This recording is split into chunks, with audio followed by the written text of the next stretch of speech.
Hey guys, this is DFD, aka Dark Frozen Deaths, back with another Kamihime project video. Now, before I get into this event video, a few things I do want to say. I have found out some stuff about the JP side. There is a lot of interesting changes they've done, plus some pretty neat stuff they've done for 5th anniversary, so it's a year away from us on the global versions, but it definitely is something to look forward to. Or if you feel like it, just hop on over to JP, make a profile, and play it yourself, and see what it's like. That's if you don't mind if it's in Japanese. And then on top of that, they have a collaboration going on right now too. One of the collaboration characters is looking pretty powerful. Like, I have to admit, like, she's got some very interesting stuff. It doesn't last long for the most interesting part of it, but it it definitely has the juices, you can probably tell. But some major stuff they're doing is just going to really reshape how the game is. So a year from now, things are going to get pretty interesting, especially since some stuff that was pretty tedious to do is going to get easier to do. But anyways, into this event. This event you are going to want to do, period. I'm going to say this right now. There is possibly the best event Idol you will ever see as of right now. Even on the current state of the JP side, I think she's still the best event Idol. Get her. Get her. I don't think you're going to find any event Idol that's better than her with how she works. Second, if you're looking for some more storyline, this technically counts because I do believe the stuff that goes on in this event is indeed canon. So, interesting stuff you might want to pay attention to if you're one of those types that like the storyline. Also, I personally like I don't have to say S or SSR, but I personally like Diablos as a character. I personally like her. If I was to make a top 10 of my favorite characters, including Kamihime, Adon, Souls, all of them, Diablos is in my top 5. So, yeah. Like, she's getting a Kamihime version, and that one is,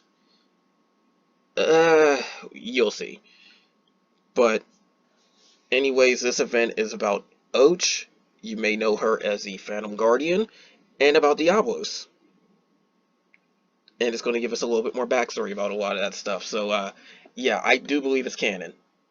But this is a raid event, and it's a very interesting raid event too, considering who we have to fight and everything.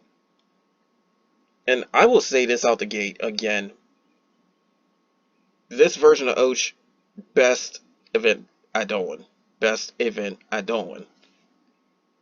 She's honestly better than her normal version, given how her normal version works.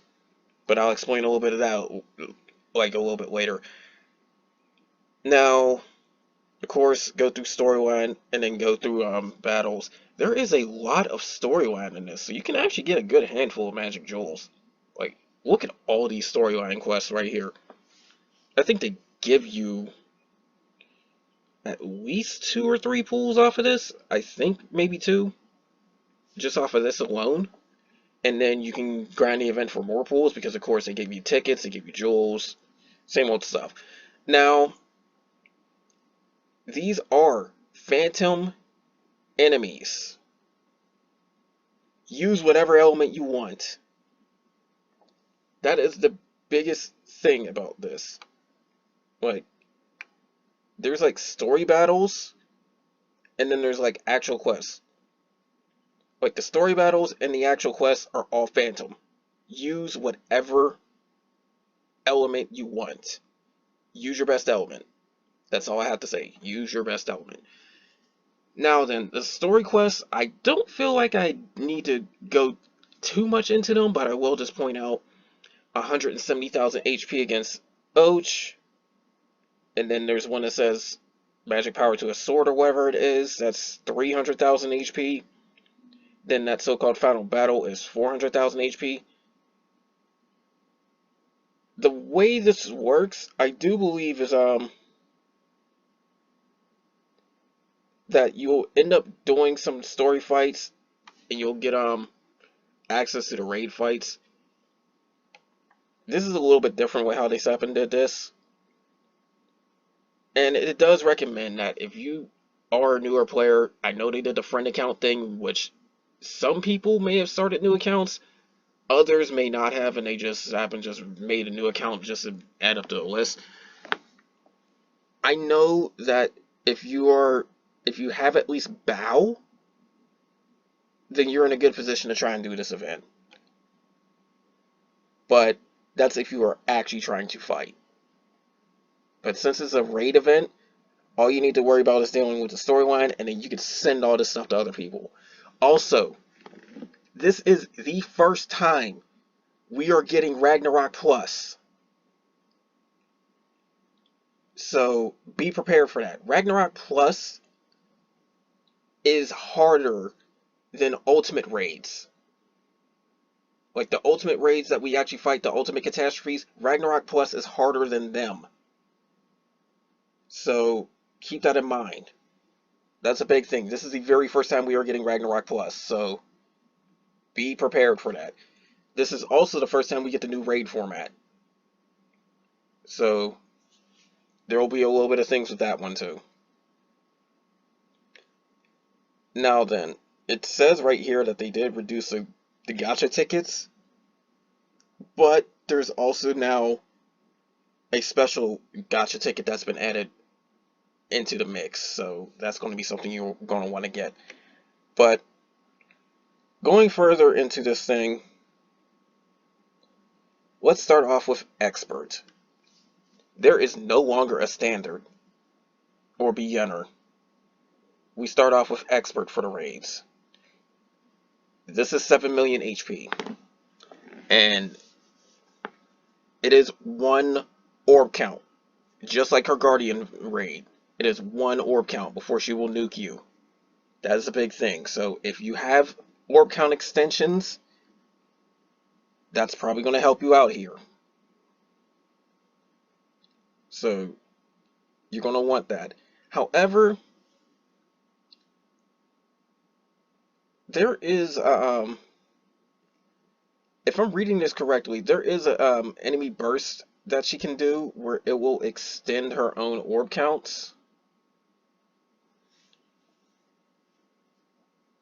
I mean, no, it doesn't extend her own orb counts. It's actually worse than the one I thought. I'm sorry, I'm trying to read this and also explain. But given how this fight's going to be,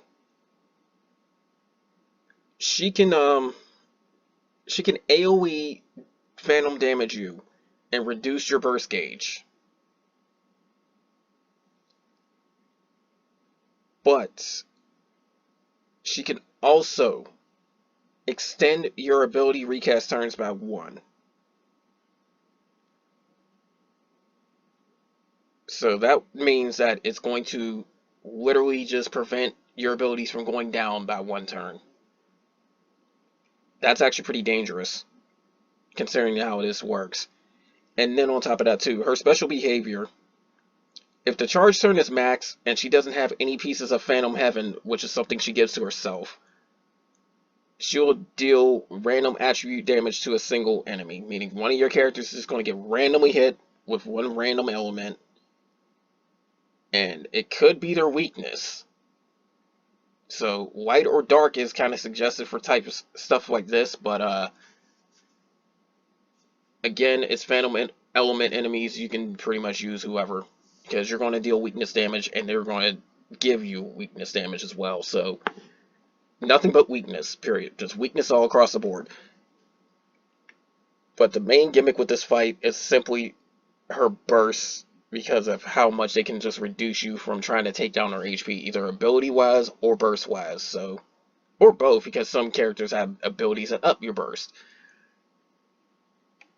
But yeah, she's mainly just prolonging the fight, and she can burst quite a bit. So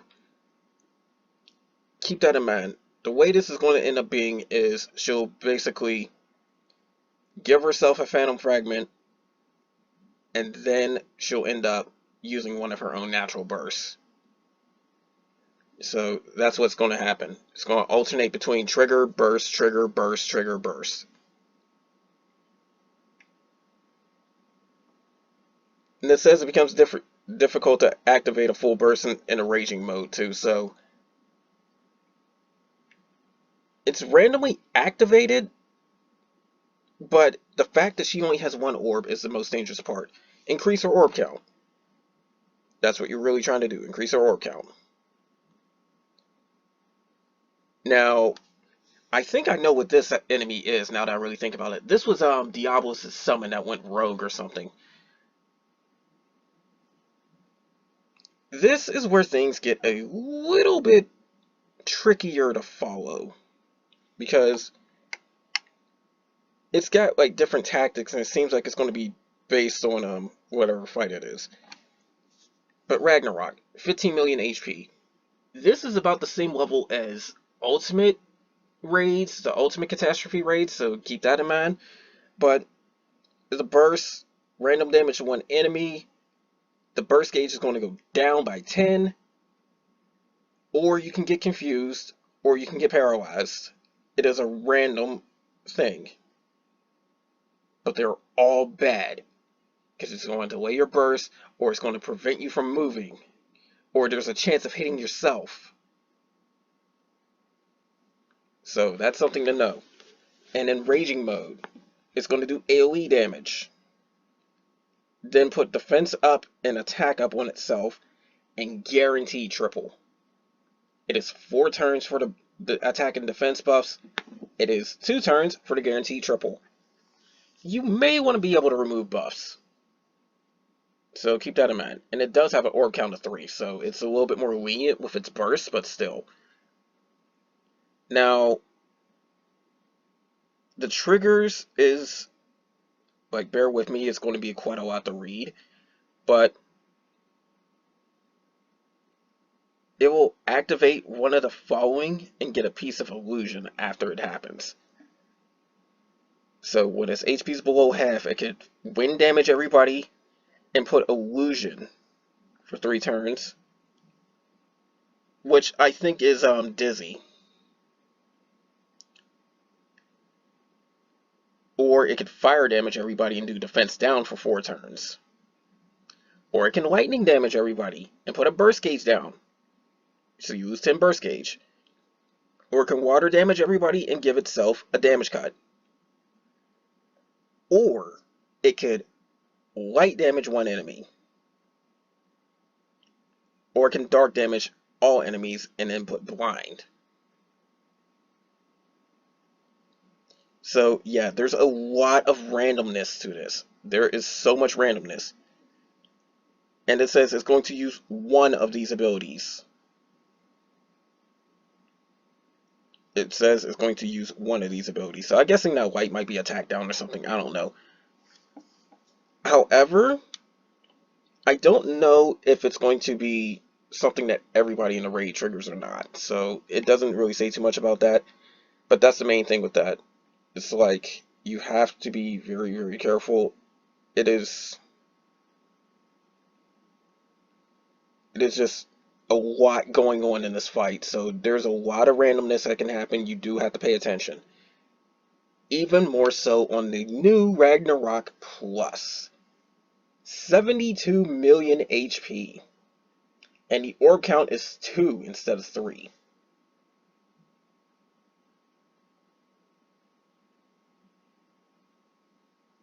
And then on top of that too, if it doesn't have a Phantom, oh, it's got an invalidation of orb increases too, so you gotta keep that in mind. Like, when it comes to Ragnarok Plus, it's immune to getting max charge turn increases, so stuff like Black Propaganda and all that will not work. But normal mode, it's going to do the same stuff as before for its burst, only the damage is up if it doesn't have a fragment, and it will add itself a fragment. So it will hurt you even more if it doesn't have a fragment and uses that.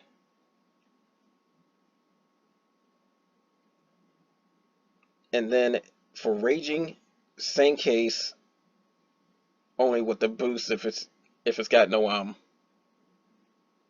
if it's got no fragment. However, if it doesn't have a fragment, it's not going to do the additional effects, so keep that in mind. So if it's got a fragment, deal damage, do one of those random effects. If it doesn't have a fragment, it's not going to do the random effects, but it's going to hurt more.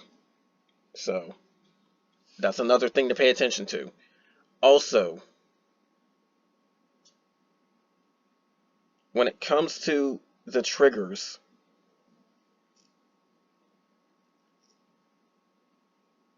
if it is 50% less HP, it will now do 3 triggers. And they are always performed unless its orbs are full. That makes it dangerous.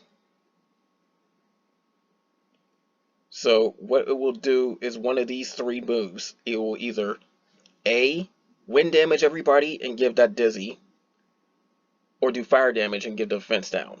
It'll do one of those 2.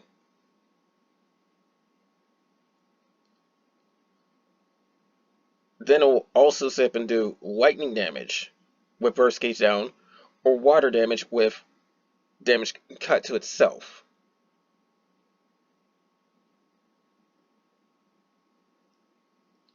And then there's a light and dark thing, where it's like light damage to one character or dark damage to everybody and you get hit with blind. So if you're trying to stun this enemy, you're going to want to do it when its orbs are maxed out, because it is going to be very, very difficult to deal with them if its HP is below half. And on top of that, it's in stun mode, because apparently these triggers still work while it's in stun.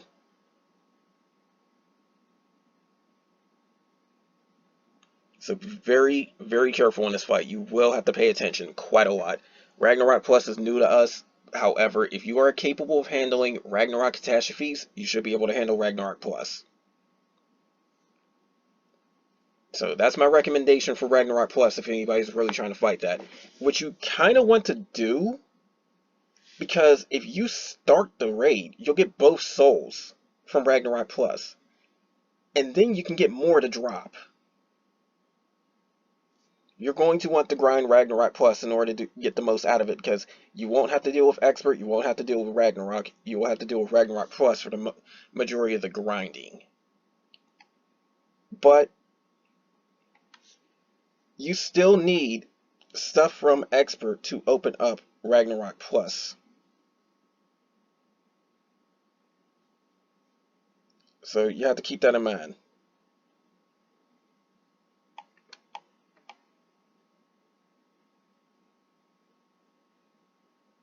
But there's only one type of material now. There's only one type of material to open up these raids. So that's something to know. You have to be rank 51 to open up Ragnarok Plus, but you're probably not going to be ready to fight it by then. Like, these event ranks are more lenient. But anyways, that's how the fights are going to go down. There is a lot to pay attention to in these 2 specific fights. There is so much stuff that you can get hit with and all sorts of elements. So honestly, I would suggest using light or dark more than the others, because they will never face weakness damage against those random elemental hits. So you might actually get a little breather that actually take less damage than you normally would. But who knows? You may not have them built up. It all depends. So anyways, how's the reward list looking now? You still have to get 50 Divine and 55 Devil if you want all the SSR stuff and the SR stuff. You'll get the basic event stuff at that point. However, now it is 140 Divine, 82 Devil, and you will get 10 premium gacha tickets. It is 200 Divine and 90 Devil for the 2 Dragonic Gaia Shards. 225 Divine and 95 Devil for 3,000 Magic Jewels, and 300 of each to complete the whole thing. And apparently you might be getting 8 SSR weapons in this, I'm not sure. So you might actually be able to get 2 copies of it. But the thing with this is the fact that they reduced the premium gacha tickets. It used to be 22, now you're getting 10. But there's a special gacha ticket that they're going to add into the event list. And that is these. The 1/10 special ticket for SSR. Now, those of you that have been around for a bit of a while might remember that we had an anniversary event where we were getting these.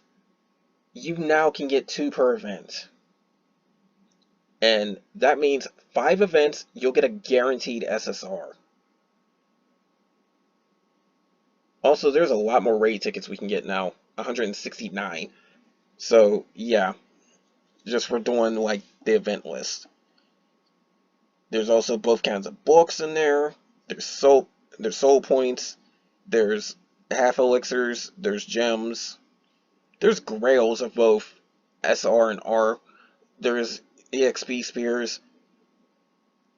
The main thing is that you are trying to get these guaranteed SSR tickets. Grind these out. It will start getting newer players guaranteed SSR, and they can start extending their SSR roster. That's what you really want. But now then, let's get to another bit of the thing that we're really looking forward towards. I'm going to go from the bottom up, and I'm going to skip past the grails, because those are just no. There is a arcane dark weapon that is Defender. It's actually got a pretty high amount of HP, especially for SR. So if you're trying to up your base HP for dark, that might help out for starting off. I'm not fully sure if it's going to be the most optimal choice, but again, it's got quite a bit of base HP for a dark weapon, like for an SR dark weapon. Now, there is the axe, which is assault in SR. I wouldn't worry about that too much, but if you need it, you can have that. There is a dark sword that is giving both assault and defender among SR. This is the weapon you need to get in order to get Diablos. So you can pull that and get her. That actually would be a pretty nice start for anybody trying to build up dark teams, because of the fact that it is 2 skills. Also, there is a hammer that does the same thing, only it's going to be large assault instead of small. That's got a decent amount of HP and attack power. And on top of that, dark has had hammers. So this can help you out towards hammer grid a little bit, because you'll still want final break limit hammers and all that too. But it will also give rampage and enthusiasm to yourself. So I think it's like a zeal plus a rampage whenever your soul bursts with that weapon. Interesting tactic, but it depends on how long it lasts. And then it's not final break, so there's that. But my opinion, each of these weapons could more or less have their uses depending on how strong you are. That's why I went from the bottom to the top, because when you get closer to the double skill weapons, that's when things get a lot better. So honestly, it may be worth keeping these, especially the hammer, because again, hammer grid. But personally, it depends on how strong you are. Now, this is going to be very, very, very good. The Eidolon is an event version of Och, which strangely has more clothes than our normal one. But how this works, when she's initially gotten, it is a 10% elemental attack increase to any element. And when you max limit break her, it is a 30% increase to any element.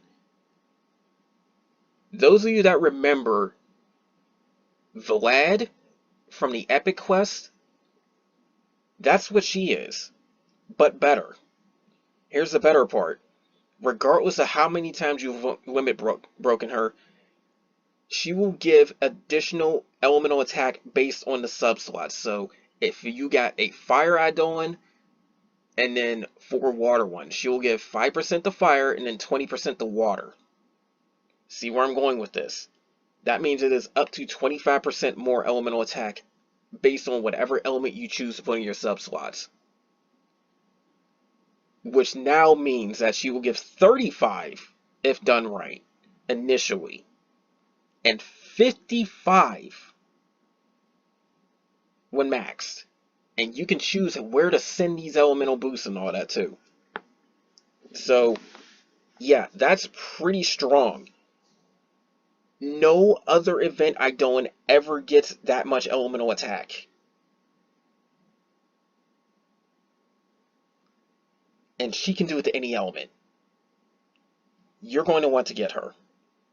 You're going to want to get her. The only exception is if you got better stuff like Guardian Eidolons and all that, but she is by far the best event Eidolon. And I haven't even gotten to her summon effect, which increases the burst gauge of all allies. And her base stats seem kind of gacha level. Because almost 600 HP and 2,250 attack when you max her out. She is like no contest. Get her. And then I can also look and see how much burst gauge she gives too, if possible. But get her. And yeah, it is 10 burst gauge to everybody, but that's still helpful, even in subs.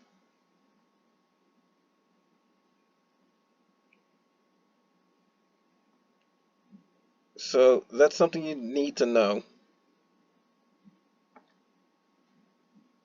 Like, she is going to give so much stuff. She is by far, in my opinion, the best event Eidolon. Speaking of the event, there is now more event missions, and you can get more raid gacha tickets. Well, the total amount you get is less, but still. But every day you can start 3 raids, but if you go into other people's raids, you have to do it 5 times. And every day you can get half elixirs and energy seeds for that. Now, expert still have to clear for Kamihime. Use whatever element you want, but all the Kamihime on your team, even in sub slots, have to be R rarity. You get 5 raid gacha tickets for that. Just raid gacha tickets, not normal ones.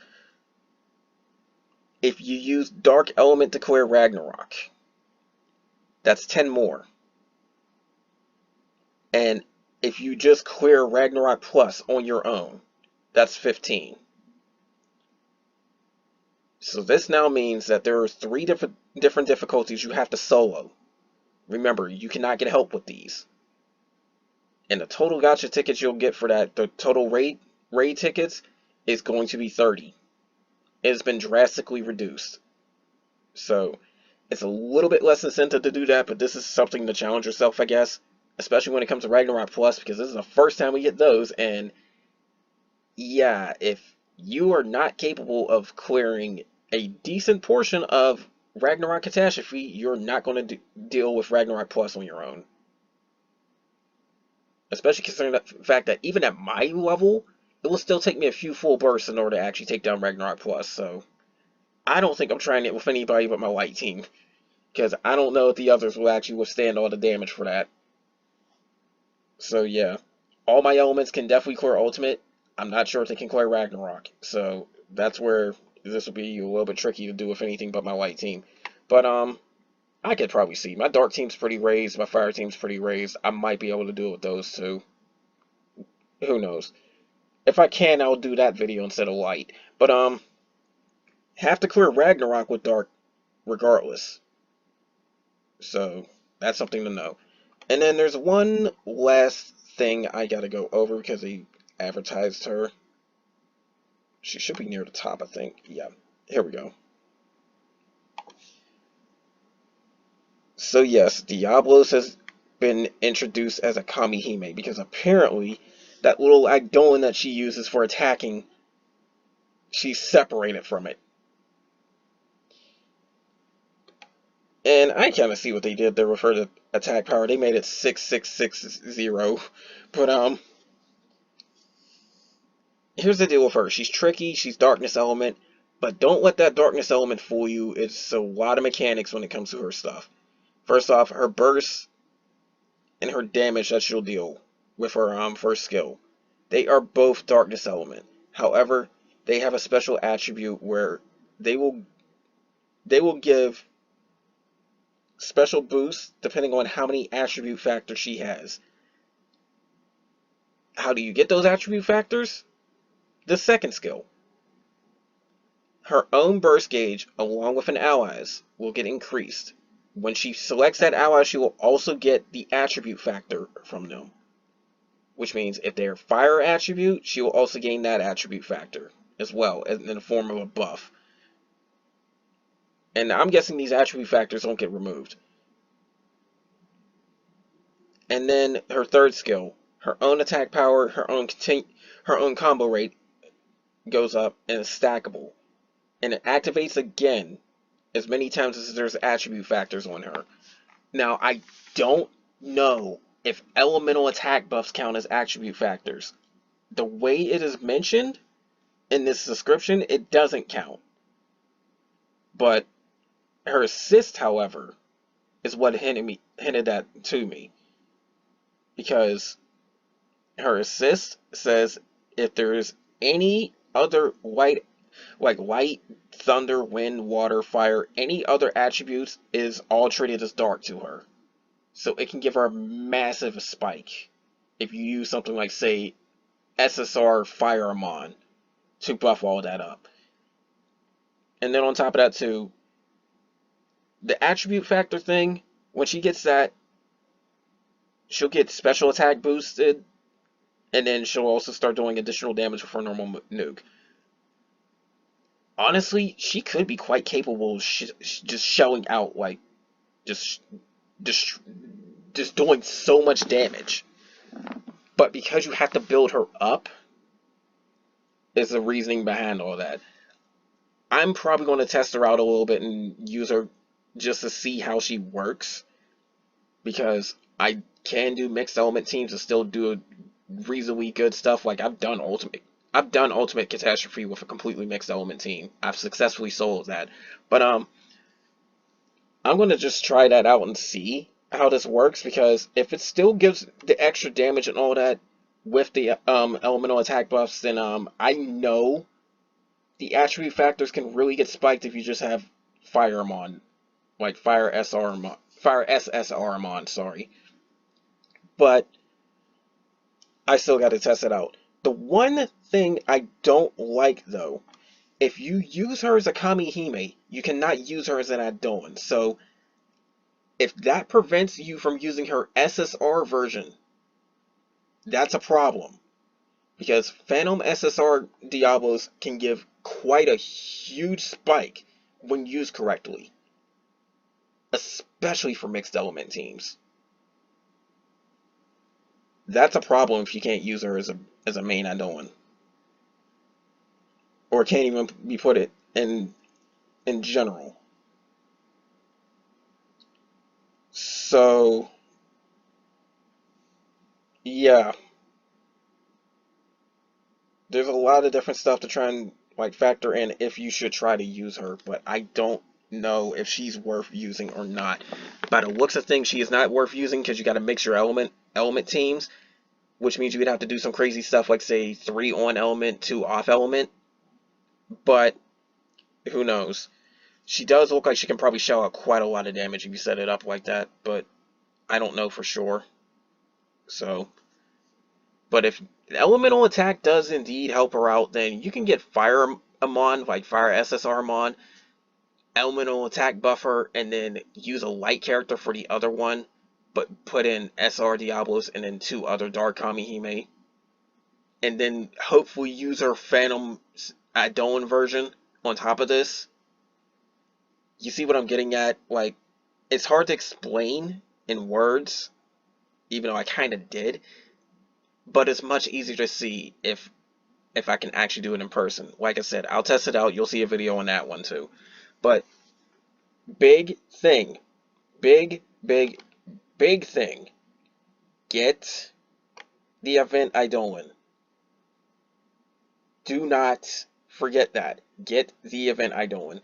And then keep in mind, with how this event is now laid out, its structure, you're generally going to want to try and do expert into Ragnarok Plus if you don't give a crap about the event missions or anything like that. So that's something to know. But you definitely want to get the event Eidolon. And personally, I'd say farm the crap out of this event until you get these guaranteed SSR tickets, because collect 10 of them, you got an SSR. Period. It is random, but you got an SSR. You're going to want that. And plus, I'm pretty sure one of them is at the very end of the event list, so I would not be surprised. So if that's the case, you're going to want to farm everything else out anyways. But that's all for this. This video's gone pretty long because, again, new event format. I had to go over some different stuff. I had to explain a few things. This is all part of the 4th anniversary celebration, I'm guessing, which is how they did this. But it seems pretty interesting. We'll see, especially considering the fact that they brought out a harder fight. So yeah, in fact, you need 5 BP in order to jump into Ragnarok Plus. So yeah. But anyways, that's all for this. More of this is definitely going to come soon. You'll see videos about this stuff. You'll see a video about Ssr Diablos as a Kamihime. You'll see the event fights, especially Ragnarok Plus. Ragnarok Plus is totally new. I have to show that. But you'll see that. If I can't use SSR Diablos as an Eidolon, then I will be using Och for that part, and we'll see how that works as well. And I'll probably just lean it more towards Dark because I'll still get an elemental boost for the others anyways. But again, we'll see how that all works. But anyways, that's all for now, guys. More of this will come soon, and take care.